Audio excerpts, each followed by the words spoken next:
Hello, আসসালামু আলাইকুম সবাইকে। এই যে সকাল, সকাল আসলাম। দেখেন সকাল বলতে কি ১১টা-১২টার মতো বাজে। তো এই দেখেন আমার গাপ্পিগুলা এরা কিন্তু ১ম দিন যখন আনছিলাম তখন অনেকটা স্ট্রেসড ছিল। আপনাদেরকে দেখাইছিলাম। এখন কিন্তু বহুত ভালো মতো এরা সাঁতার কাটতেছে। যদিও এদের স্পেস অনেক কম হয়ে গেছে যেহেতু ৫০-৬০ টার উপরে মাছ আছে এখানে। এইখানে দিয়ে দেব এদেরকে এইটা একটু ঠিক করে একটু উঁচা করে এখানে অনেক গভীর মানে একটু এটার থেকে অনেকটা গভীর হবে অ্যান্ড অনেক পানি হবে। যেখানে এরা খুব ভালো মতো থাকতে পারবে। প্ল্যান্টেড সেটআপ দিয়ে দেবো। একদম ন্যাচারাল ভাবে এরা গ্রো করতে পারবে। এই যে খাবার দিলে দেখেন এরা খুব ভালো মতো থাকে। আর এই যে একটা বাকেটের মতো দিয়ে রাখছি, ছায়া যে আছে এক সাইডে, এই ছায়ার মধ্যেই এরা আসলে থাকে। এই রোদটা যখন পড়ে এরা ছায়ার মধ্যে থাকে। আর হর্নট গুলা কিন্তু খুব ভালো মতো গ্রো করতেছে। এই যে এইটার নিচে ওরা থাকে। আর এই যে হর্নট গুলা দেখেন রেড কালার হয়ে যাচ্ছে উপরটা। তো এটা কিন্তু খুবই ভালো লাগতেছে। কিন্তু আমার শ্রিম গুলা কোথায় আমি রাত্রেবেলা এসেও দেখতে পারি না, দিনের বেলাও দেখতে পারি না।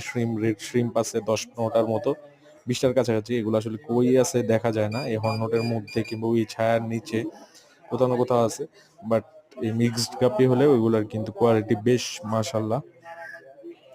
হ্যাঁ, সো আমি বড় ট্যাঙ্কটা সেটআপ দিয়ে দেবো এগুলার জন্য। এন্ড কিছু মলিও অর্ডার করছি। মলিগুলার সাথে রাখবো এগুলাকে। এরা কিন্তু অনেক আরামই আছে এখানে, ভালো মতোই থাকে।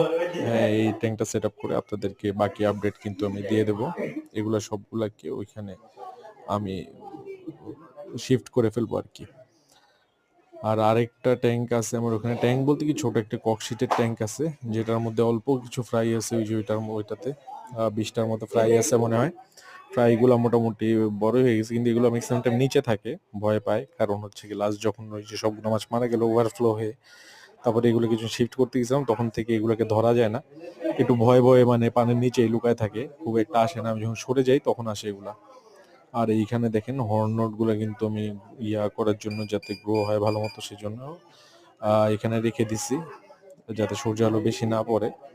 সো এখানে মোটামুটি গ্রো করলে আপনাদেরকে বাকি আপডেট জানাবো। সো আমার চ্যানেলটা অবশ্যই সাবস্ক্রাইব করুন। আমার নতুন নতুন আপডেটের জন্য চ্যানেলটা সাবস্ক্রাইব করুন এবং লাইক শেয়ার কমেন্ট করে আমার সাথেই থাকুন। সবাই ভালো থাকবেন।